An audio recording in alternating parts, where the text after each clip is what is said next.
Thank you for coming. No thanks are necessary, General. I trust your recuperation continues apace. I cannot complain. Thanks to Yugiri and her ministrations, I've regained much of the strength I lost during my imprisonment.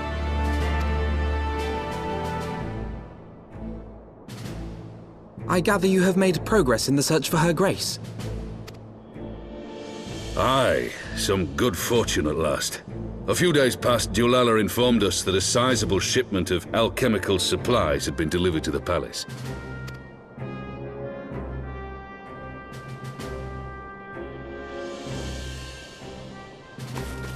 With Papa Shan's assistance, I set out to ascertain the source and nature of the shipment. My inquiries led me to Frondale's frontistery. There, I learned that an order had been placed for a curious substance designed to sustain patients trapped in death-like slumber. An invention of the former head alchemist, apparently. A death-like slumber? This cannot be a coincidence. It lends some weight to Dulala's claims, aye. Her Grace is likely somewhere within the palace, abed but alive. Before making any attempt to extricate the Sultana, however, it seemed prudent to learn what manner of substance was used to induce her torpor. To that end, I made inquiries as to the whereabouts of the one most like to have administered it, the lady-in-waiting, Meriel. We sent for you as soon as we learned of her location. All that remains is to apprehend the woman. We shall find our cat's paw in the Silver Bazaar. But we must tread carefully. The market is not the bustling place it once was, and someone is sure to mark our coming. Should they inform the monetarists, we'll have a fight on our hands. We must be prepared for the worst, and being short an arm, I thought it wise to take another in its stead. What say you, Warrior of Light? Will you lend me yours? Then I pity the bastard that stands in our way. Come, my friends, for Nanamo, and for Ul'dah!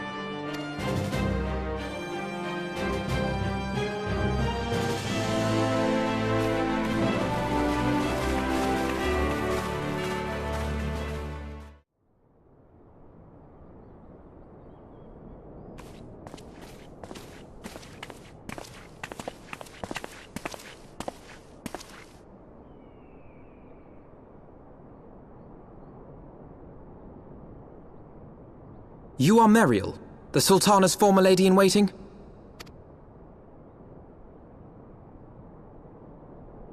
I know no one of that name. Pray excuse me.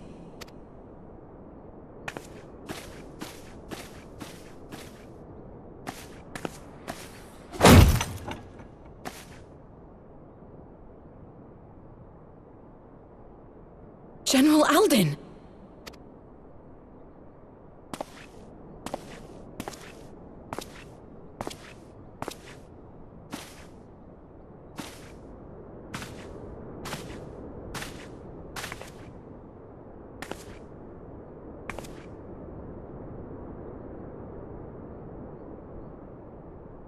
We will have the truth from you, girl.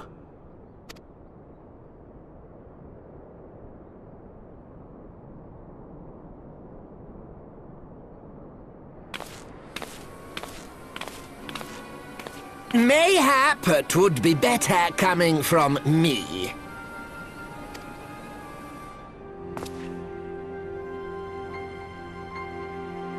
Lolarito, you'd best talk fast. As you know, Teleji Adeleji's Cartano reclamation bill was no more than a facade, a means to get his grubby little hands on that Allagan monstrosity Omega. When he learned of Nanamo's intention to abdicate, however, he was forced to amend his plans. Suddenly, assassination seemed the most promising way to further his ambitions. I am told Teleji had discovered a maid in whose veins ran the blood of House Thorn, a new, more pliable puppet to sit the throne. 'Twould have caused an uproar, of course, but few could have contested her claim.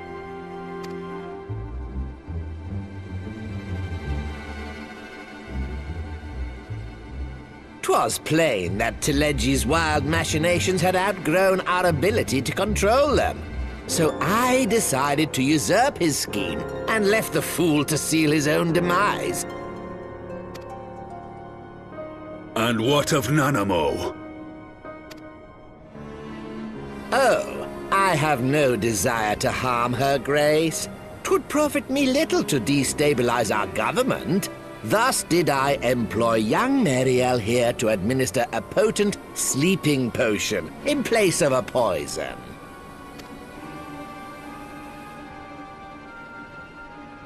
You should know, General, that your dear friend Ilberd was fully aware of my plan. I had him lie about the assassination as a means to prime your rage against Telegi. We weren't entirely sure how you would react, but things went rather better than expected.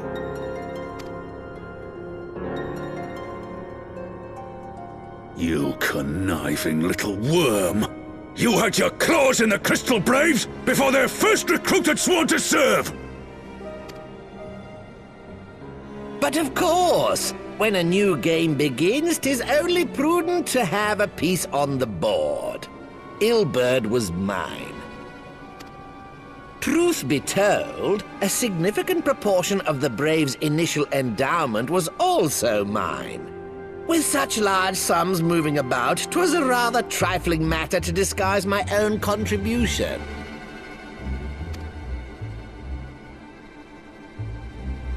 Ah, Ilberd. I secured his services with a promise to support his cause once my authority had been solidified. I swear, the man thinks of naught but prizing Alamigo from the grasp of the Empire. Unlike you, General, the poor fellow seems quite unable to forsake the land of his forefathers.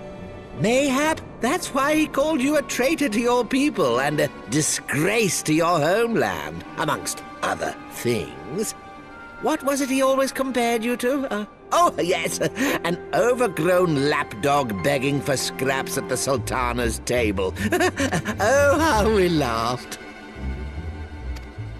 Alas, Ilberd's entertaining little outbursts eventually gave way to wearisome tirades, and the zealous brute became rather unruly. I had no wish to see you executed, you understand, but he would not take no for an answer. Rest assured, his employment with me has long since ended. Which brings us neatly to the present. What say you, General? Both you and the Sultana are alive. We have one corpse and one fugitive, and preparations have been made to restore your good name. Shall we cry quits and start again with a blank ledger? The hells we will!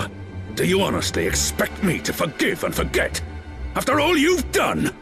You're guilty of high treason! Stay your blade, Master Alden. You yourself are not innocent. Or have you forgotten your own crime in executing Telegi Adelegi without trial?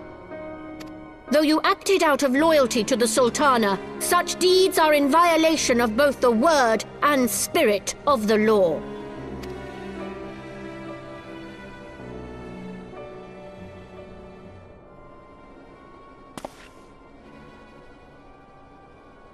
If you would, Lord Lolorito?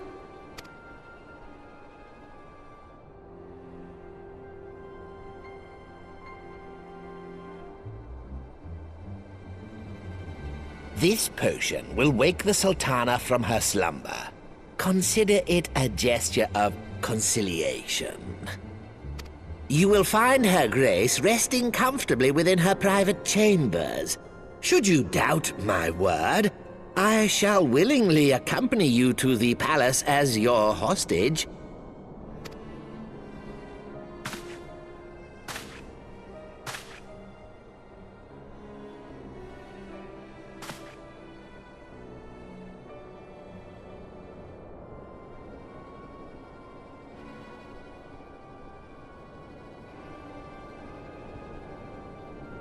I like not your motives, Lolorito. But you saved the Sultana's life, and for that, you have my gratitude.